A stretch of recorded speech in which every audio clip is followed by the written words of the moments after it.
Good evening, ladies and gentlemen. Welcome to the Alcoholic Avengers Randomcast. I am your host for the evening. My name is Joe Everett, also known as the Viking. Tonight we are talking about some of the mythical creatures we wish were around. I wanted to call this after a particular book by J.K. Rowling. However, for fear of copyright issues, we've decided to call it Interesting Creatures and How to Locate Them. Keep it going. So let's start off by having everyone say what they're going to talk about tonight. Steve. Right. Well, tonight I'm going to be talking about the Yamugi and the Namazu. We've never heard them either, so we're in the same boat as you. Boogie sniffle. I'm going to be talking about the Gorgons, specifically Medusa, and vampires. I will be talking about Huldra and also about Valkyries. He forgot. I will be talking about werewolves or lycanthropes and what was the other one? Hellhounds. You yourself are a hellhound. Eyo. And I'll be talking about the phoenix and mermaids, or merfolk. Instead of mermaids or merman, they're called merfolk. Oh, I love it. So is that more politically correct? That's more particularly correct. What about merpeople? Merpeople? Well, merpeople, but merfolk. Merfolk. I think merfolk is the term. That's made my day. That's brilliant. You're welcome. All them bloody merfolk. They're at it again. Okay, so leading us off, who wants to go first? Well, since I started, so the Yamugi, it's from Korean mythology, so yes, impronounceable name. Essentially, they're also referred to as lesser dragons, and essentially, according to lore, they aspire to be fully fledged dragons, or in Korean tongue, Yong or Miru. And essentially, they find these things called a. Now, I do apologise if I butcher the pronunciation of it. Yuiju, which is essentially a something. I don't actually know what it is. Very hard to find descriptions of it. Oh, can you say that just a bit louder? Yuiju. Yuiju. Yuiju. Yuiju. Chris, would you like to attempt the pronunciation? Yuiju. Yuiju! That sounds like from Mario or something. But it's I wonder if we reverse that, would it be the English translation? I was going to say pickle. But yeah, essentially it's this object that's fallen from heaven, and essentially if a Yamugi found it, it would become a fully fledged dragon and ascend to the heavens. Yamugis are depicted as large snake-like creatures, often associated with found near lakes and rivers, and are also quite often associated with good luck. So, dragons in heaven. Haku in the spiritual way Awesome. would be in a movie. Yeah. Oh, nice to know. So hold on, there are dragons in heaven. Yeah, essentially in a lot of Eastern mythology, dragons are associated with the heavens and are depicted as quite benevolent creatures. But I would have seen them more to be more of a hell type of. That's only in Western mythology you'll find that. So how is it these two differ? One sees them in heaven, one sees them in hell. It's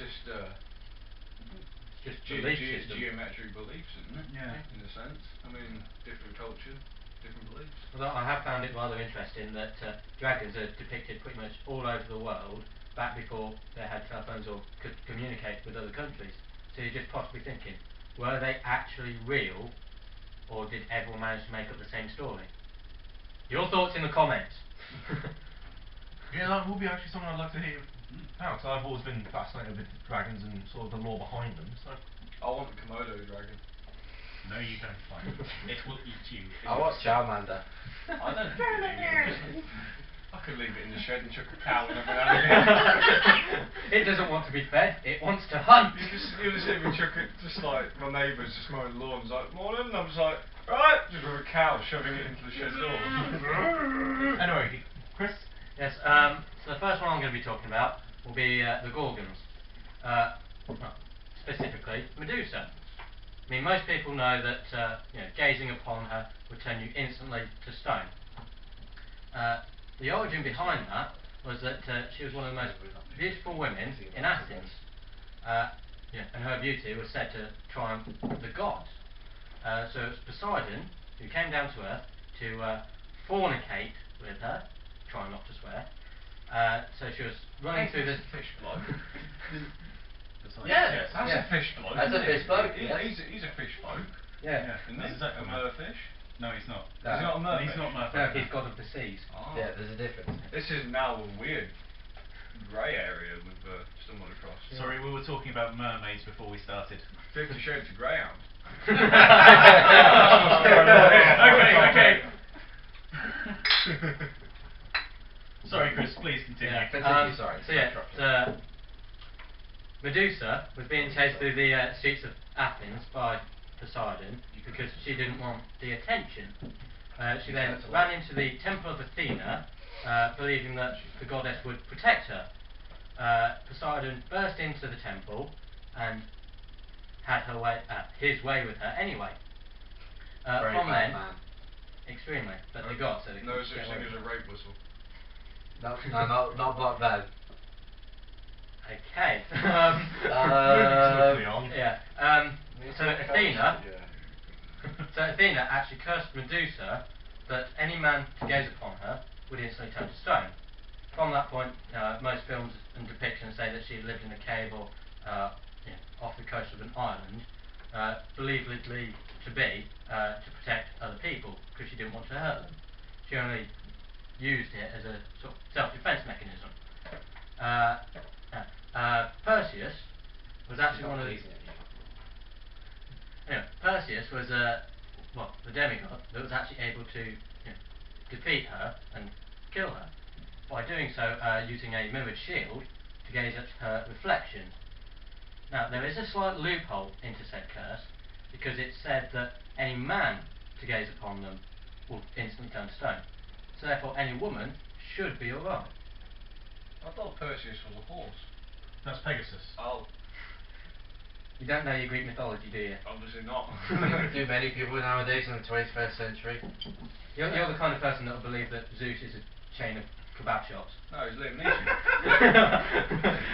Zeus is Liam Neeson, I know that. And Morgan Freeman is God. I kind of feel like with how Joe is sat on that high seat, he's gazing down for it like a god himself. Oh, mighty Viking.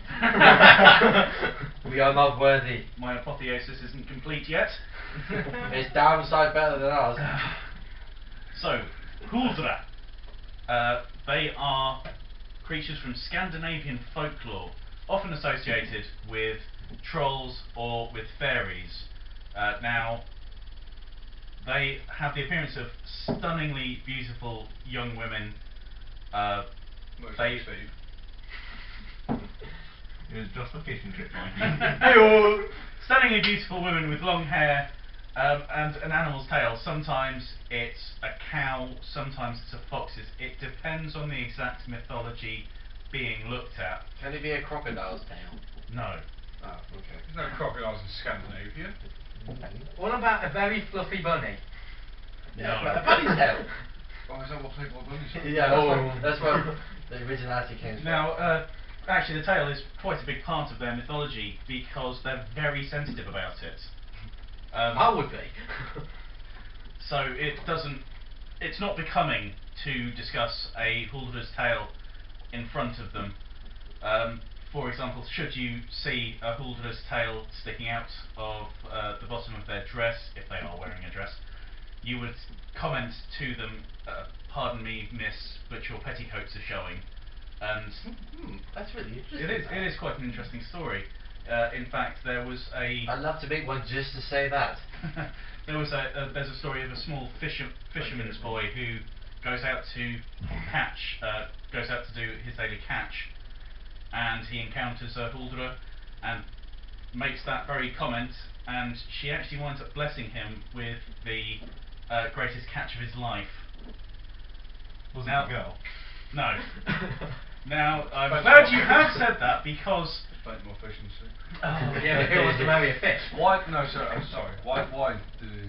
Yes. Now, I'm glad you said that because though they are often portrayed as generous, kind souls, there is a darker side to their mythology. A lot of the earlier stories have Huldra seducing young men, luring them back to their caves, back to the forest, to have their way with them. If the man does not satisfy, Ooh. They're killed. With the troll mythologies, they are often eaten. However, if they enjoy, Yeah, exactly. if they enjoy, they will often reward the man. They'll release him. However, his fate is also kind of bad because it's addictive. He goes back for more and will eventually die of exhaustion. Wow. Well, It really is a double-edged sword. It is. If I may, at least they went out with a bang. Hey! That's a fucking way to go. Yeah, just make your point that you just made, Mikey.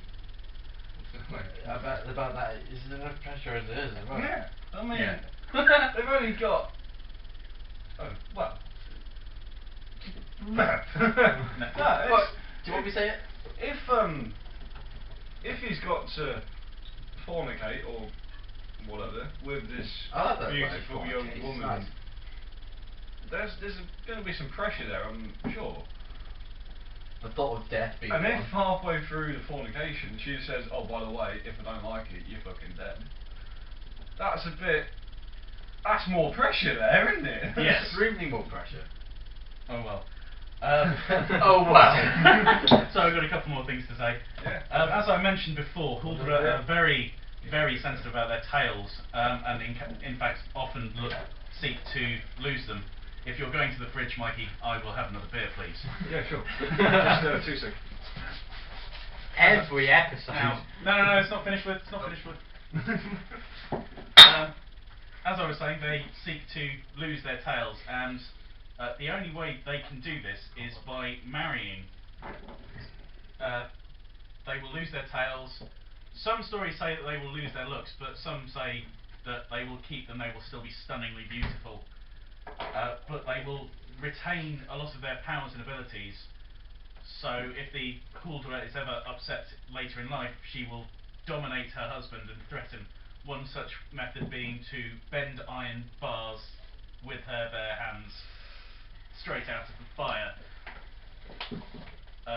There's another story of a young man who was engaged to a Huldra on the provision, and she would marry him on the provision that he did not brag about it.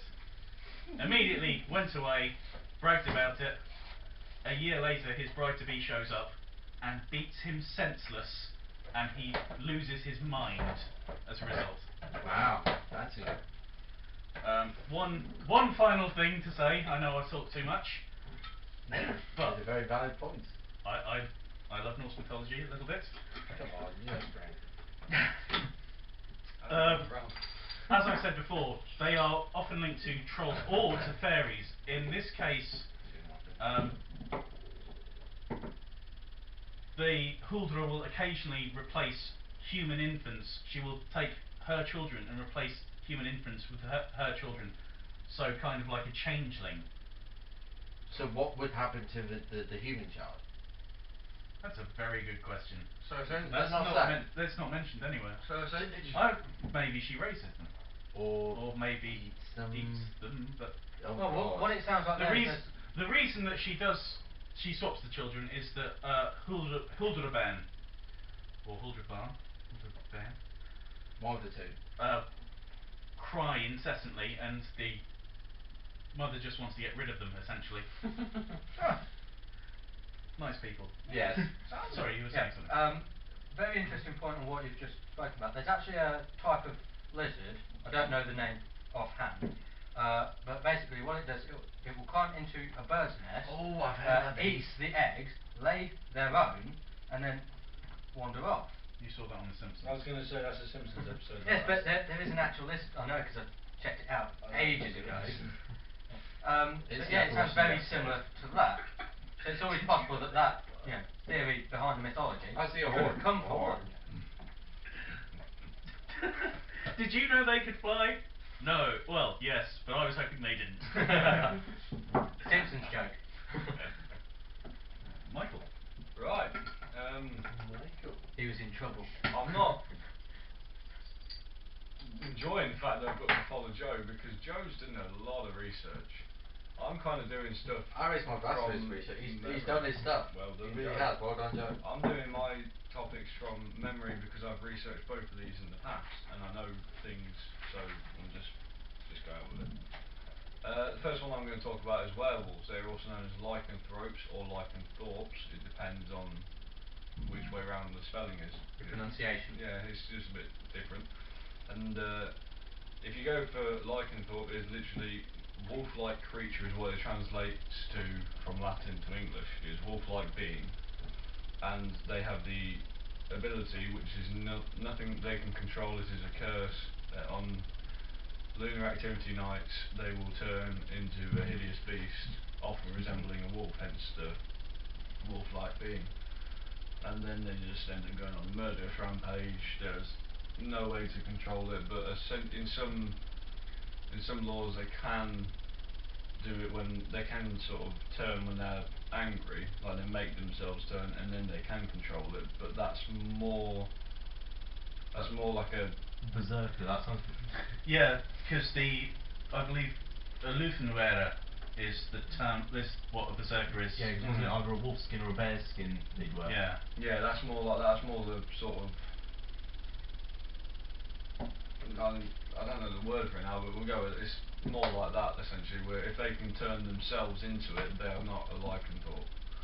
So yeah, I mean, I'm not really. Everyone knows werewolves. I'm not going to talk a lot about them, but that's my one that I wish was real. If I may, one thing that I believe it was from French mythology, well, sort of Western Europe. If you didn't cut the head off of a werewolf when you killed it, 3 days later it would resurrect as a vampire. Ooh. Really? Now, that is not interesting. It is quite interesting that he's chosen werewolves and he's chosen vampires when they actually do kind of stem from the same mythology anyway. But aren't they like in some mythology? Don't they say that they're sort of like a war sort of?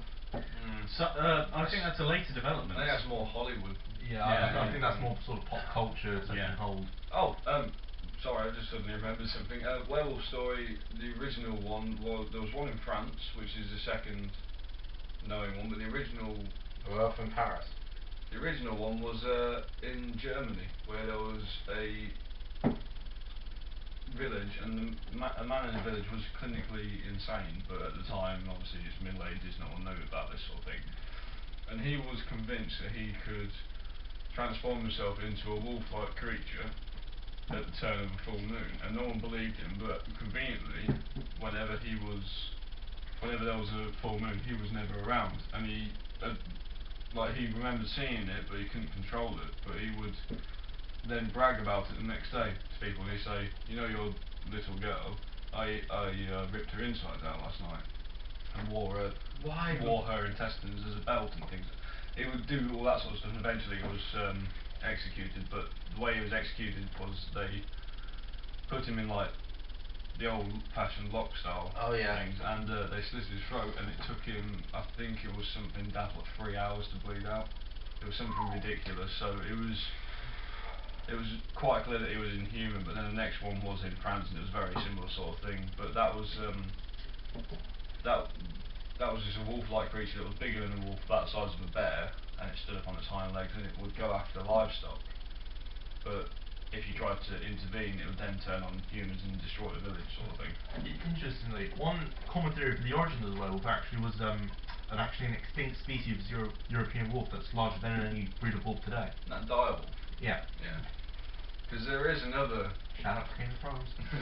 There is another theory of there was a wolf in the forest and a man walking through the forest to get home, and they both had sorrow in their life, and the wolf attacked the man because it was mad, and left him half to death. And the man then looked at the wolf, and the wolf apparently spoke to him, saying he would make a deal, he would grant him all the powers of a wolf if he would take all of his sorrow. And the man agreed on it, and so he's got double the sorrow sort of thing, but he has got the ability, and that's another theory of where it all started from. But That's a very interesting. Yeah. That's I pretty like good. that. But yeah, there we go. That's my first mythological creature that I wish to be real. Partly because I would love to be one. Just before we move on, I want to make this joke, and I'm very sorry, Mel Brooks, for stealing your joke, but werewolf, werewolf.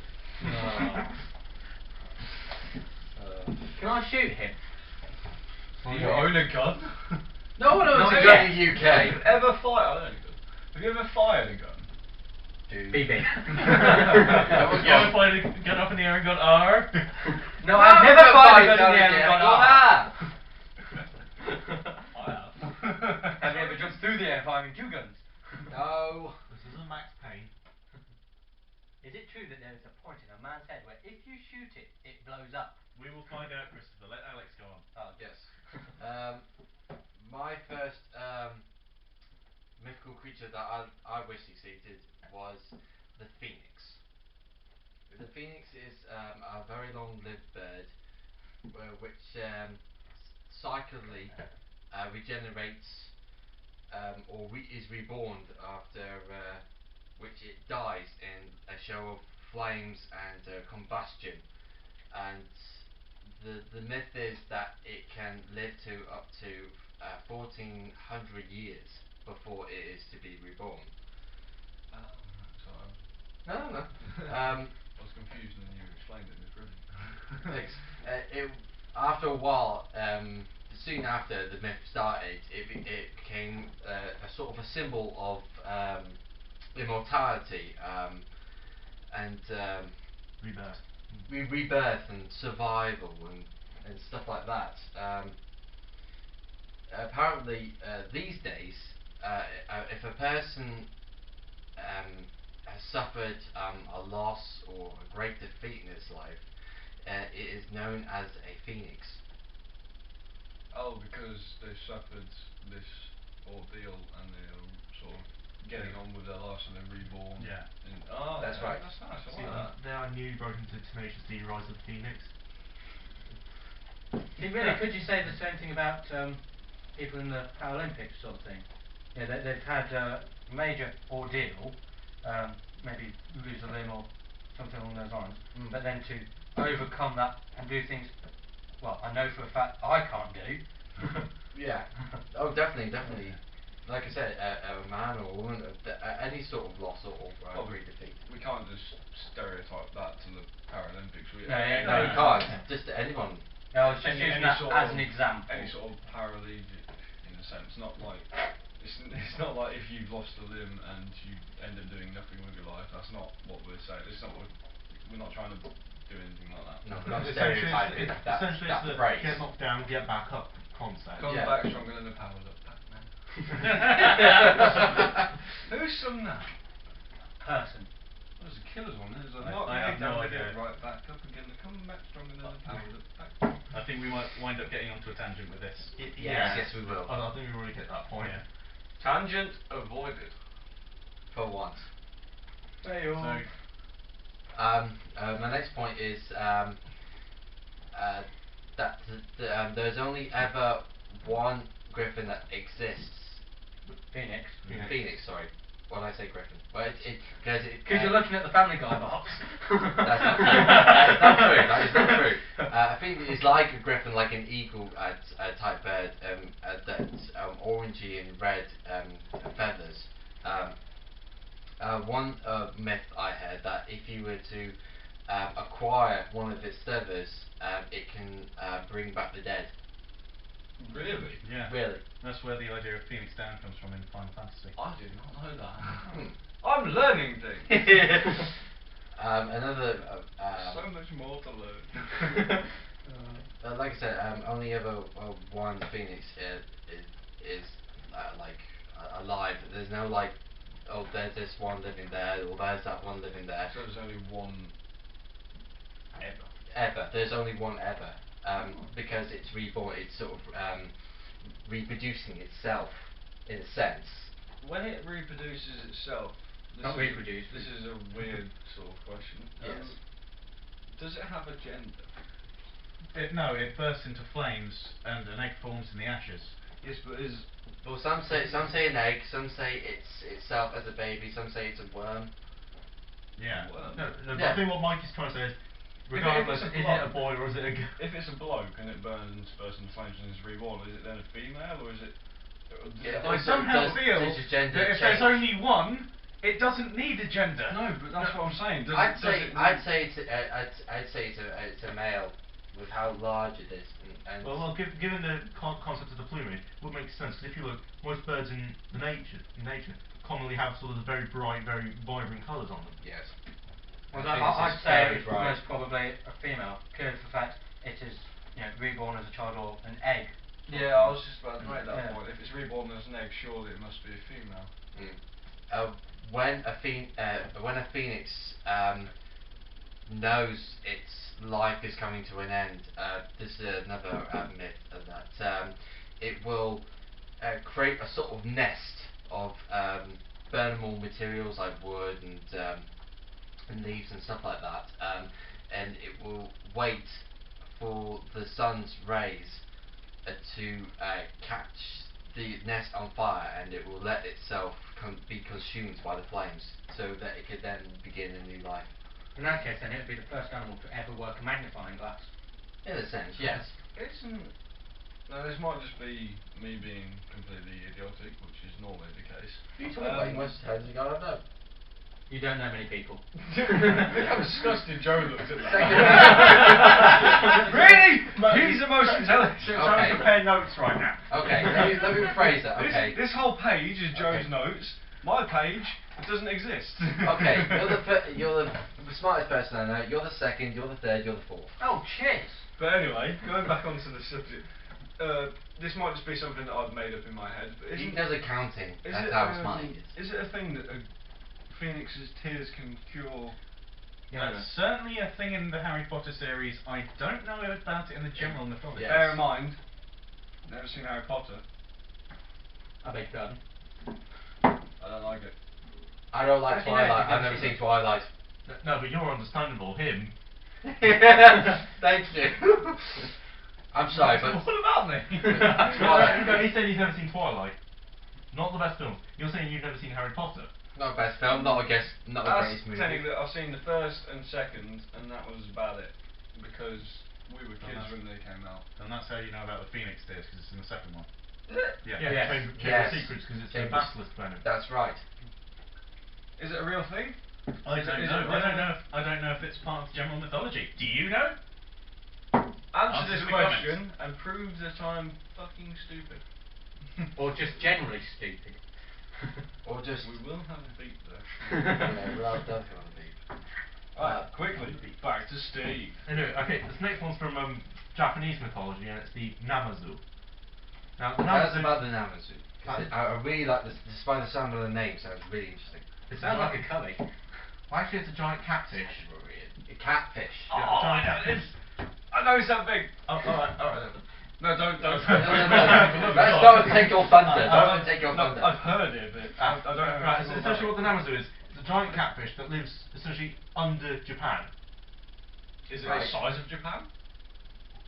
Well, Go on. Lord doesn't say so, it's just very, very big. Oh, very big. Because you know about... Oh, you do. No, I was about to go somewhere. Carry on. But yeah, essentially, and essentially it causes earthquakes. Yes. Oh, that's a clever. That fish is an arsehole. And Did I- essentially it's trapped under snows and is guided by the Japanese thunder god Kashima. And essentially, whenever Kashima drops his guard, the Namazu thrashes, which causes earthquakes. I thought you said drops his gun.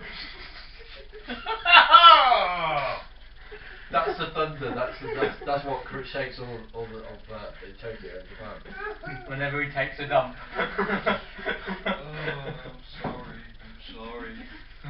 Carry on, Stephen. Now, a few bits of interesting trivia actually. That's why, it's because of the Namazu, why there's a catfish logo for the earthquake early warnings by systems by the Japanese Meteorological Agency.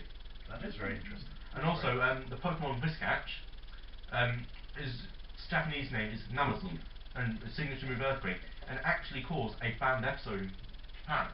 Really? It's because essentially in the episode Whiskatchers, a group of Whiskatchers caused an earthquake. Now this was due to be Caused released Tokyo not is- long after the Japanese earthquake, so they decided yeah. to cancel the episode, or they delayed it, or for some reason it wasn't shown at the scheduled airtime just because it was too close to these events. Yeah. Hopefully we will have pictures of these because some of you at home, like me, won't have a clue what that Pokemon looks like. It is essentially a blue Is this, catfish. I is this literally just don't what's- remember. What generation of Pokemon is this? It was... Sapphire. it's the sapphire. Yeah, ruby, sapphire, emerald. So The only one I know is Magikarp. Magikarp. Can't do anything. No, not as in the only one. As I was the gonna only, say, the only yeah. fish sort of thing. So you don't know of Gyarados? Yes, I know that. But Technically a Carry fish, on, mate. Steve. Anything else? not very much done. Oh, wicked. We're on to D-back. Private Enos. Yeah, so my next one is vampires. Everyone knows the basic things about vampires. They can't stay in sunlight or they burst into flames, not twinkle. No, the only reason they survive is because Blade doesn't see them as real vampires. Yeah. never seen I hate to Blade. say it's not true. You've never seen Blade? Oh my god! Films aren't a strong point. I'm normally in the shed. You've seen Get High, haven't you? Get high.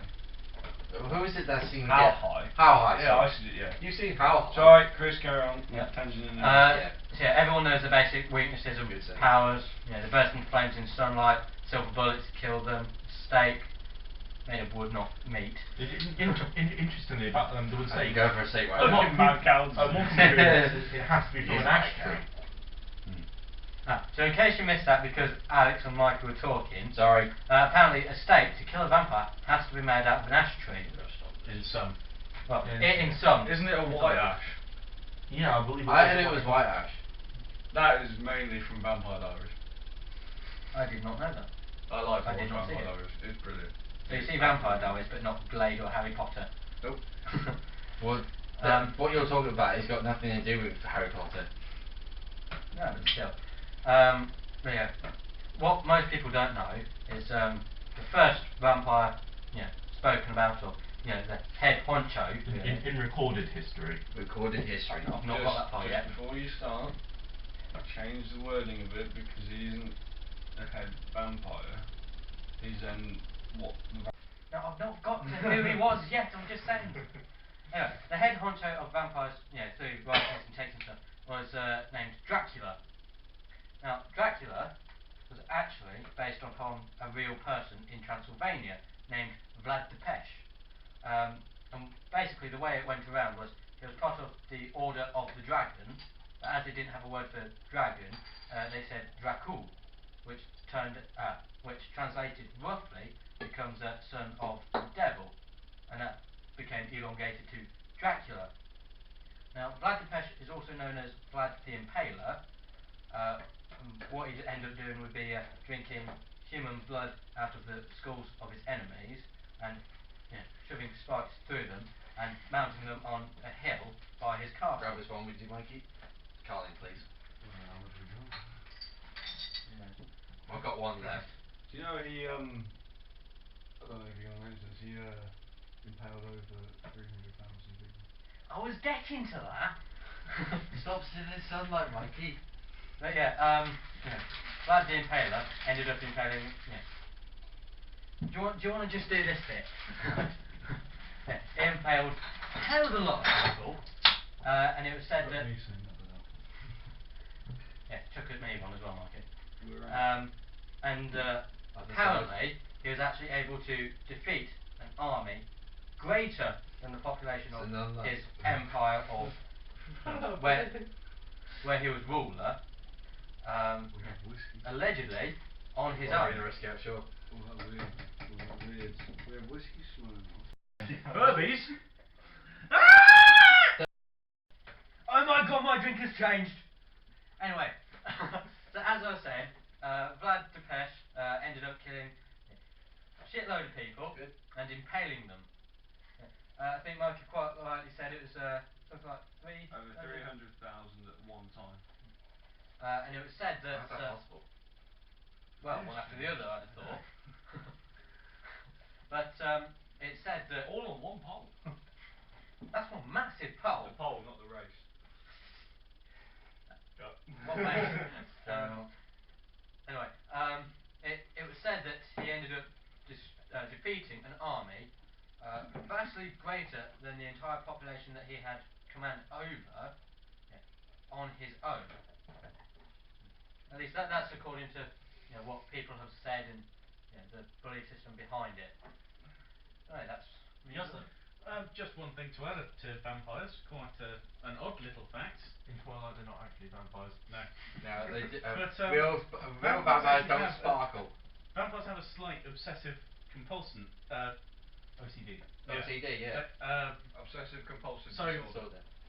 Nice. if you were to spill a bag of rice on the floor, they would instantly get down and start counting every individual grain. Oh Really? man, Yes. vampire attacks, carry a bag of rice. Yeah, exactly. Oh God. I'm going to suck your blood. Back of ice. Runs away. One. Two. I have That's where I get it from. That's where they get it from. I have one more thing to add for vampires before we move on, and this is a sad thing because recently, who has passed, Joe? Sir Christopher Lee. Sir Christopher Lee has passed, and he was actually in the Dracula movie. Yes, Well, he was Dracula in the Hammer horror films. Real Yeah. May all raise our glasses to Sir Christopher Lee. This is Sir Christopher Lee. Christopher Lee. May you rest in I've peace. What a legend. I mean, I'll always remember him for Saruman in Lord of the Rings. Oh, yeah. I think many people remember him I from. think the first thing I ever saw him in, from the fact of being a kid, was Star Wars. Oh yes, Count Dooku. Yeah.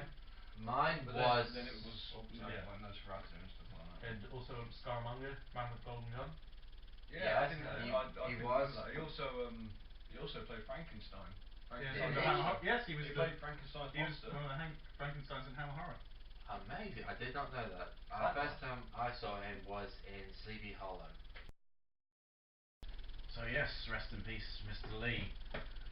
My second creature, I say creature, it's Valkyries, Valkyria. Norse mythology, once more. Nothing to do with the rockets. No. No, absolutely not. Valkyrie, or Valkyria, rather, literally Explain means later. chooser of the slain, which was what they were within the mythology. They would watch over a battle and choose who would die and who would be taken to Valhalla. Half of the slain would go to Freya to work in her gardens, and half would be taken by the Valkyria to Valhalla to feast in the halls and prepare for the Ragnarok, Wow. which is the end of the world in Norse mythology, for anyone who doesn't know that. Apocalyptica. Yes. Now, their depiction varies over the time of the mythology. Early mythology depicts them as really dark angels of death. You didn't want to see one ever because you'd be gone. You didn't want to die. Gave me Scooby-Doo moment. Zoinks! As the mythology grew and developed over time, they became romanticised as open shield maidens. That's kind of how they're recognised today. They're always depicted tall, slender, warrior women, fairly beautiful, long flowing blonde hair. They emanate such a strength. So that's how that developed. There's a lot of stories of Valkyries falling in love with heroes, and then Which is Freya and Siegfried. Freya wasn't a Valkyrie. Oh, or She's a god. No, because I'm Close. No, I know who you're talking about, though. in some depictions of Freya, I've seen, she's depicted sort of as the leader of the Valkyries. Also depicted as a Valkyrie herself. It's possible. I've not done as much research with Valkyries as I have with Ultra. The later depictions also show them as swan maidens. Yes, that's those swan maidens. What the hell does that mean? Yeah, I'm getting confused as well. The likes of Have New you Balance. this is a bit of a tangent, but in Germany there was an order of knights known as the Knights of the Swan, and they lived Happily ever after. They lived in the I can't remember Hogwarts. or pronounce it. No, it's near to Neuschwanstein Castle. It's Oh, I know the place. yeah.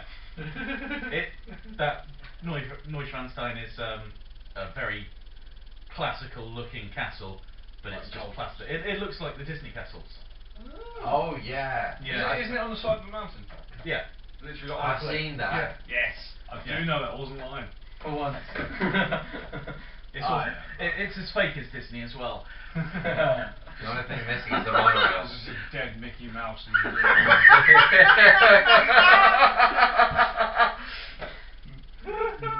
Bloody hell, you've done it again!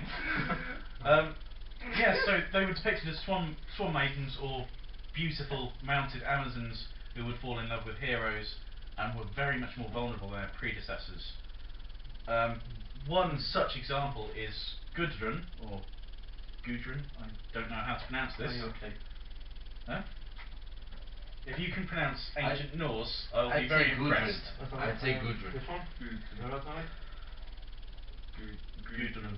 Gudrun? Gudrun. That's how I'd probably say it. Who wept so hard at the death of the hero Helgi, he called to her from his grave to stop her weeping. Now, as I've said, modern depictions are now very much the romanticised version.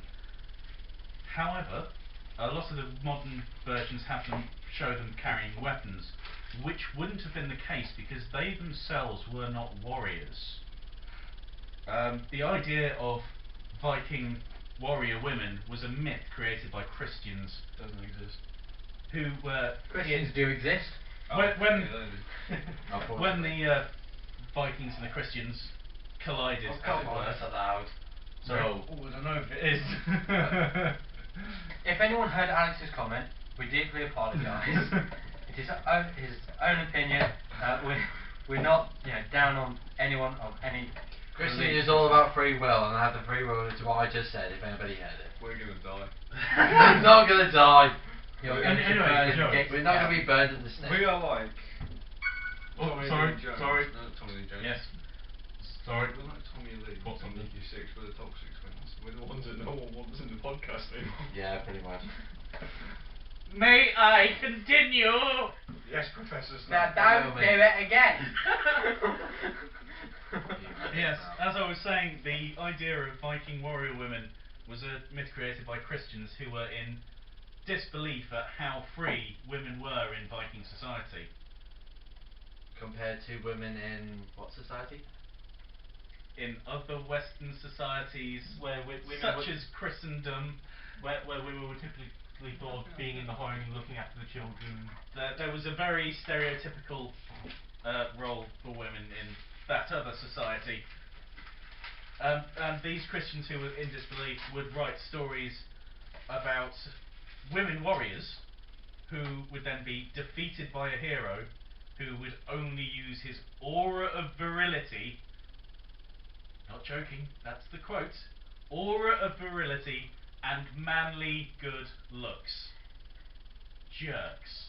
You've got to make sure that you It's don't not what 21st mispronounce century that. do anyway. Yeah, you've got to make sure that you don't mispronounce that anyway. Otherwise it turns from Sober up, please. Aura of virility. Otherwise it turns from oral virility to, if you're really drunk, it turns into oral virginity. Yeah, you know all about that. don't you? Shut up. It was a fishing trip. Hey. So we have a little private joke, and Mikey's doodling Private something. joke. Sorry, I'll show the doodle, since I've been caught out in class. He caught his own class. I was drawing a dog. As you do. That's a dog. Alex drew a penis. I did not!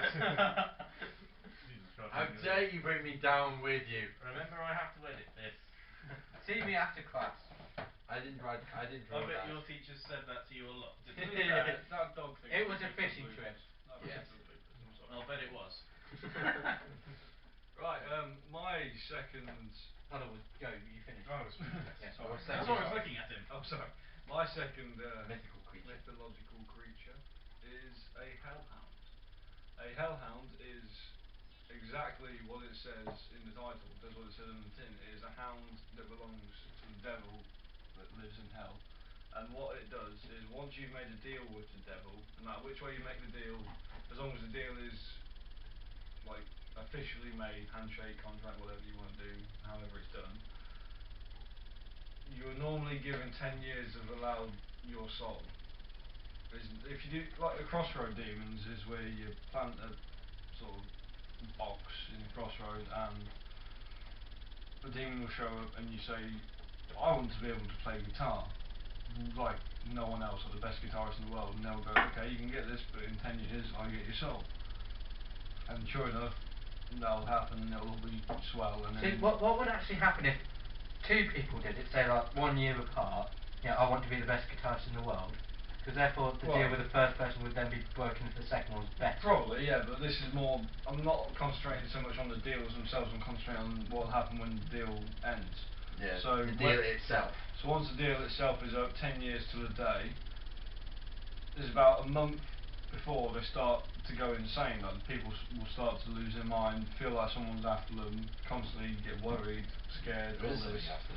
And on the day, hour, second, minute, whatever it is, that the deal was struck 10 years later, the hellhound will burst through the door, rip the person to pieces and bite hold of their soul and drag it back down to hell, where it will stay for eternity.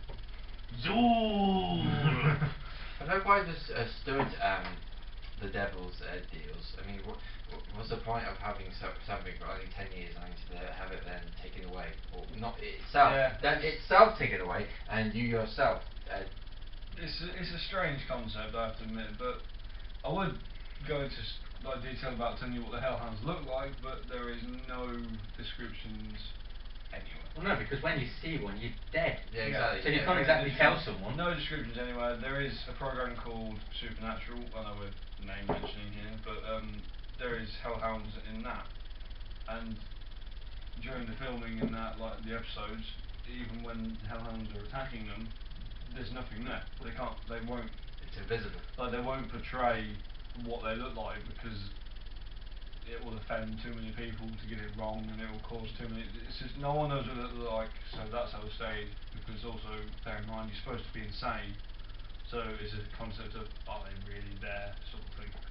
It's a very good. Yeah, because you could say the hellhounds are sort of the metaphor for someone sort of losing their mind completely. Yeah, but when the deal is struck, they are never told that in 10 years a hellhound will come to get them. They are just told in 10 years your soul belongs to the devil.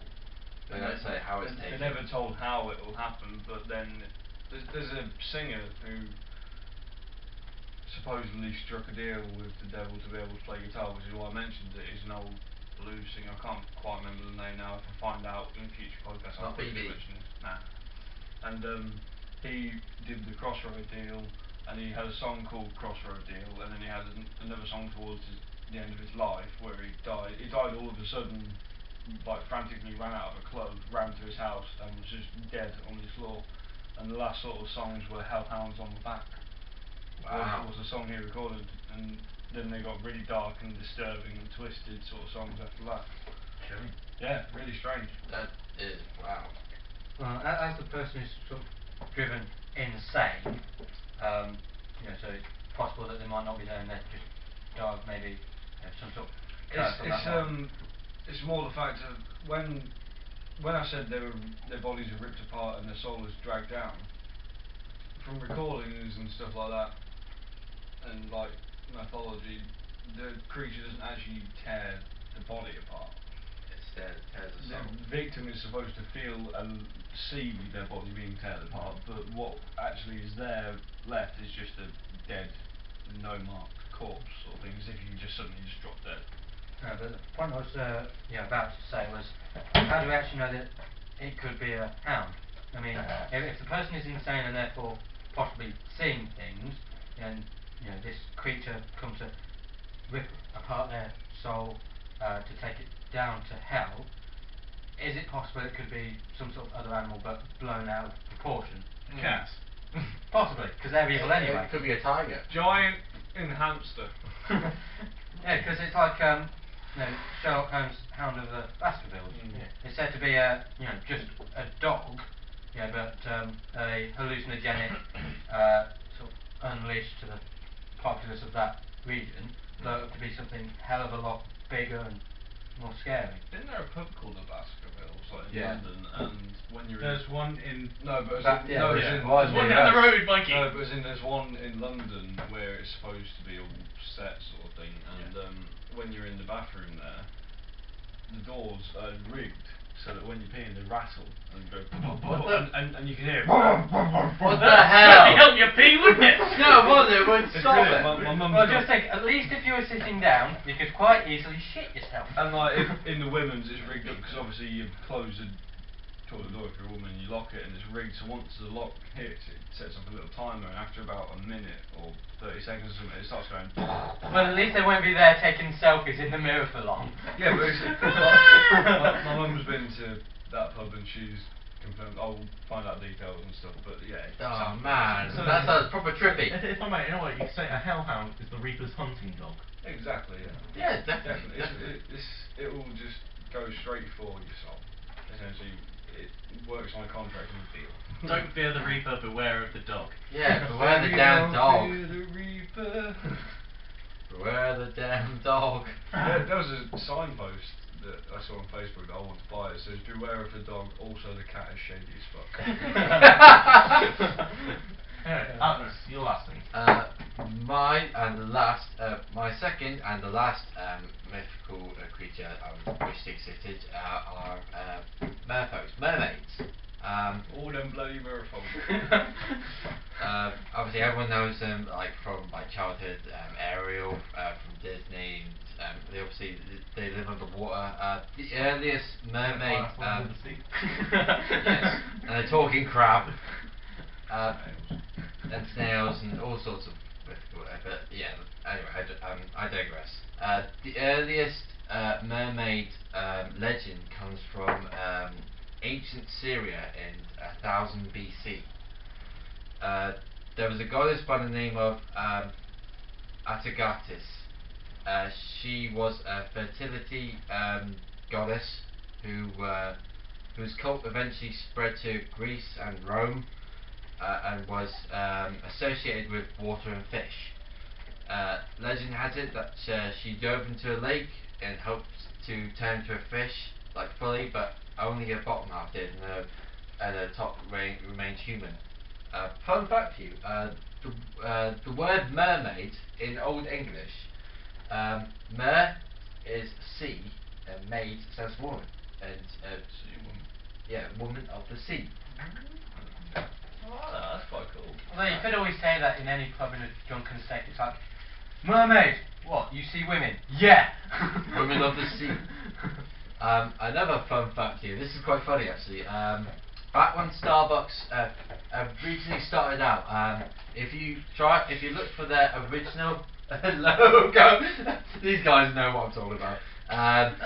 It was depicted as a mezzaline or siren, which is a mermaid that has two tails. They had to change it because it was too suggestive because of it was a spread eagle of its tails, so they had to crop up it. What shall we do? Shall we sell coffee or mermaid porn? Could be a bit fishy. Oh dear. Yeah. Anyway, on that bombshell. Yeah, on that bombshell, I think we should call that. Okay, signing off. If you want to tell us which mythical creature you'd like to see running around, possibly devouring us, leave the answers in the comments. Why you especially? If we got anything wrong, please feel free to call us up. We won't pay attention, but feel free to call Sorry, us up. you might not pay attention, but I like to be right. I'm always wrong. That's not true. And if someone is very wrong, we might be able to get Joe to slap them on camera next week.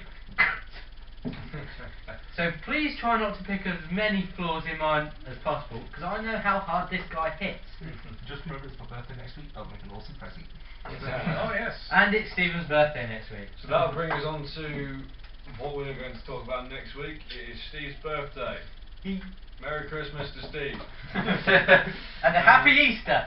And Steve will be hosting as well. Yep, Steve will be hosting. Steve will be in the hot seat. But what he hasn't realised yet is whatever he has planned for next week, we have a different plan. Oh shit. And there is going to be a few surprises for him, so look forward for that. Anyway, So, it's good evening from the Alcoholic Avengers. From me, Joe Viking. Steve Right. Right. Where are we going? Chris, Private Enos. Mickey, Sparkplug. Alex, Metal Man. I went first. He went first, yes. Shows how much you're paying attention, Chris. All I heard from this side was Stephen.